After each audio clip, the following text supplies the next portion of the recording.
everyone. This is Tanya from Flying Dog Studio. Thank you so much for joining me as we do something a little bit different in my sketchbook. This is entry number 5.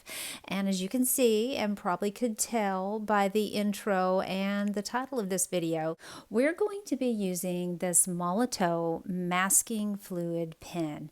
Now, I've only used this pen one other time, and that was to put a few little dots of stars in a sky, and I'm going to be drawing with this one. And you can see the first thing you do is you shake it up and you kind of prime it, you push it down, that little tip goes up inside the pen, and on the left hand side of the screen you will see our reference photo. This is one that I took on a recent hike with my family. So what I'm doing is I'm blocking in all of the flowers with the pen, and I thought this will be excellent until we got about right here.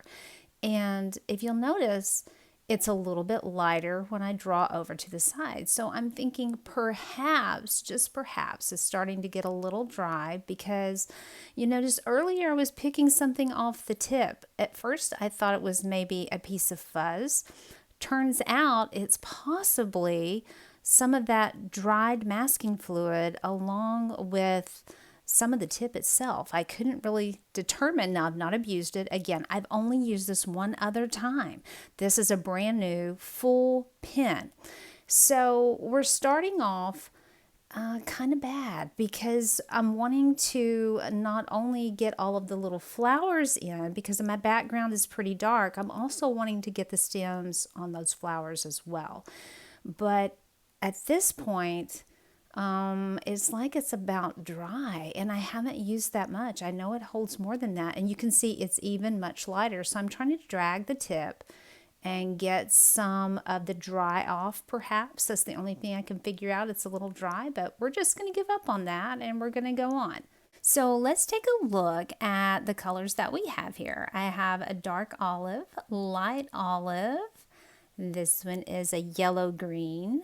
And then I have lemon yellow, golden yellow, that one's ochre, and this one's orange. This is the one that I broke if you've watched my previous videos. Yes, I taped it back together. That won't hold. And then I have brown, a light gray. I call it dark gray, but it's just gray. And then I have umber on the end. And then I also have a glass of water, a microfiber cloth. You see, I'm getting all prepared here for success. I have my roll and Langnickle brushes. I have the 8 round and the 2 round, and we're going to get going. Now, the whole purpose of this video originally was to show you my process, so we are going to talk through that process. If you've never watched my videos before, and this is the first time you've come upon my videos, I have a whole series in my sketchbook here where I use the Caran Neocolor II successfully. This has nothing to do with those. It is simply the masking fluid that gave me a lot of grief. But what I'm doing here, I'm going to go ahead and talk you through my process. I am putting in my background colors. I'm going to treat these like a watercolor, and I'm going to layer them. Even though they're not watercolor, they are water soluble. So I'm just blocking in the colors that I saw in my background, because remember, we have our masking fluid here. We don't have to worry about saving space for those yellow flowers. Now, I am concerned about the stems, but I'm thinking it's okay because you can use these Neocolors like oil pastels. You can also use them a little like gouache, and I'll explain that as we get farther along in the video. So I wanted to use the masking fluid because I wanted to see how it would work if I wanted to do some plein air painting. And that's what led me to do this. I thought it would be good to demonstrate. I had never used this brand before except one other time on 100% cotton paper. This is not cotton paper. This happens to be wood base, so it's a cellulose type paper. And I thought perhaps when I used it last time, I did have some trouble. It tried to pull some paper up on me, but I thought perhaps it's because the 100% cotton paper is so soft. This is a tougher paper. It's not 100% cotton. Perhaps it will be okay on this. We're going to see that it's not.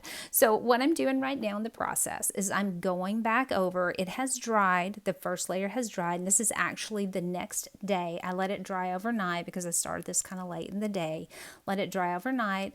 I'm adding the colors again because I always err on the side of caution. And I do my first layer kind of like a wash just to block everything in, and then I come back and I put another layer on top and really commit to those areas of lights and darks from my background, and then I just work forward with the layers. So that's what you're going to see me doing here.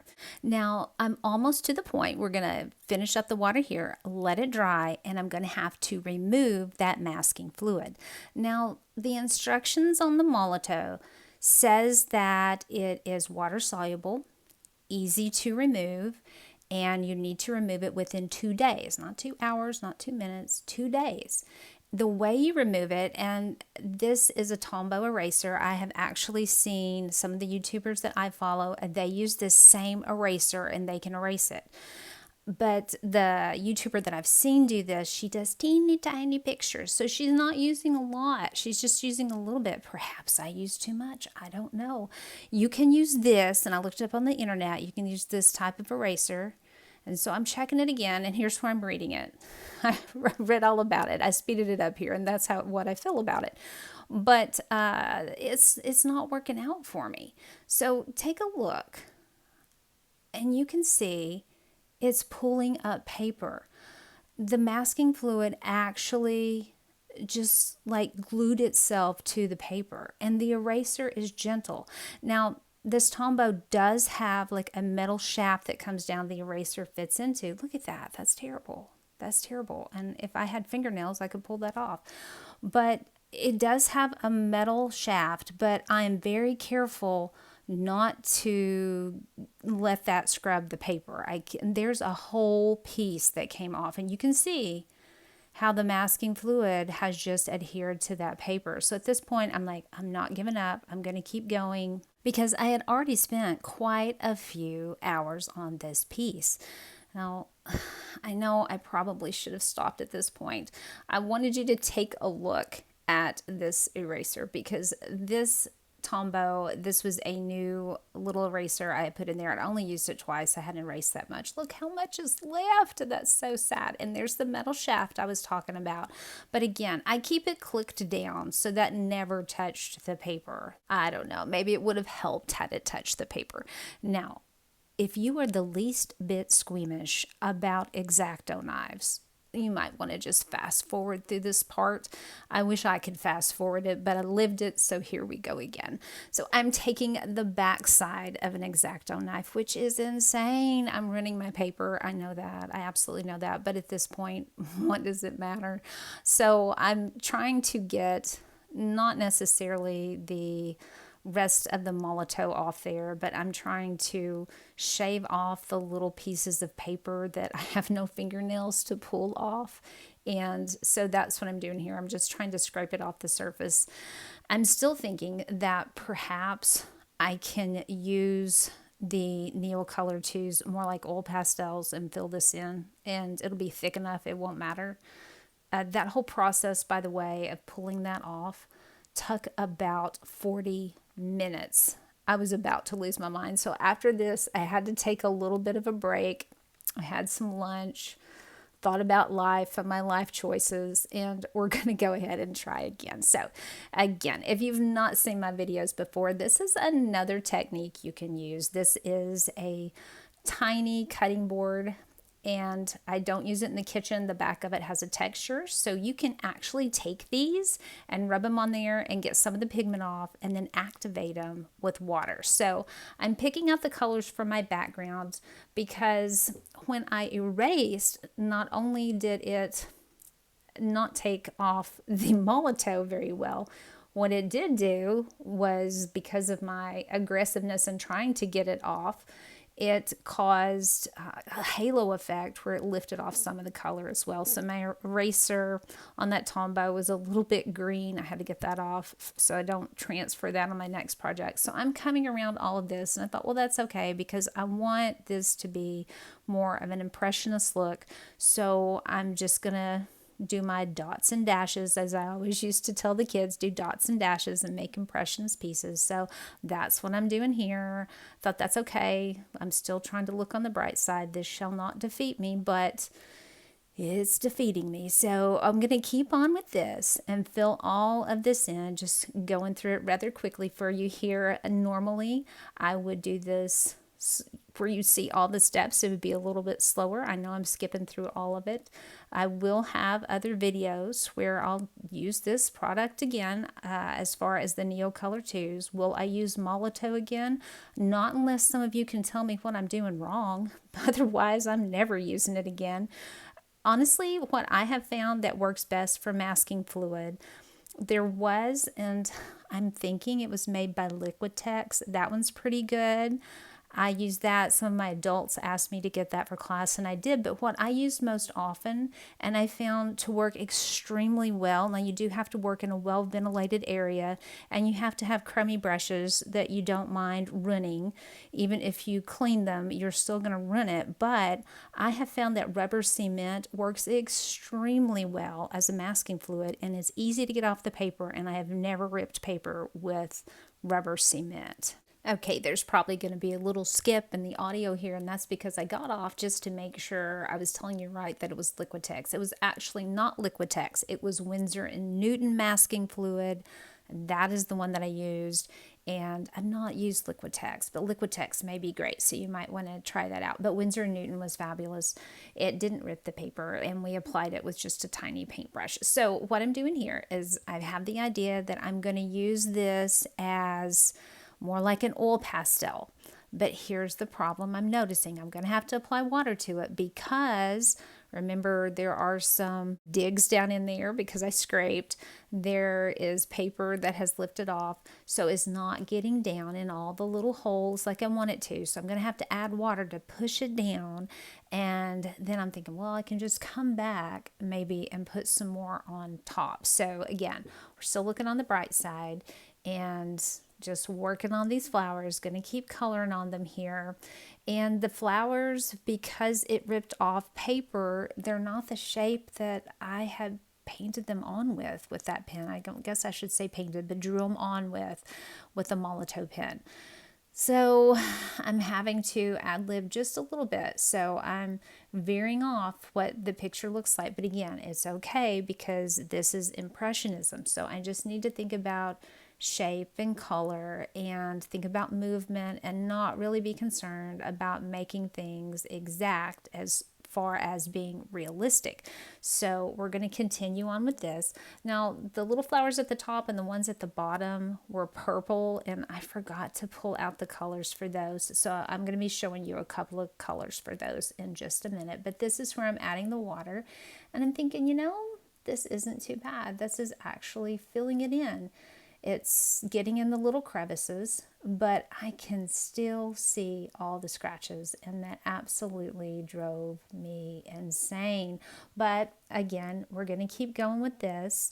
And here are the two colors because I'm ready for that. I had to get some white, and then I got some sky blue, but sky blue, in my opinion, is more like periwinkle. It's not sky blue. I would have named it periwinkle, but they named it sky blue. So I'm putting that down in a few places, and then I'm going to come back with the white over the top and kind of blend that down. And when I put the water on it, it's just going to mix all of that right on the paper. So I wasn't concerned about mixing it over to the side as I could have done on the palette with some of the colors in the background. I'm just going to allow it to mix right on the paper because I kind of want it to lighten that periwinkle just a bit and then pull it down into the rest of the flower, because these flowers were a periwinkle on the inside and then they got lighter as they came down. I wish I knew my flowers to tell you what they were, but I don't. So let's talk about another technique that you can use, because I have to take care of those stems. And to take care of those stems, I'm going to need my crayon to be nice and sharp. So I sharpened it and I put it in this little palette, I put it in the well, and I added some water to it, and we're going to talk about that later. So right now I just want to use it to lightly draw in all of the stems so I know where they go.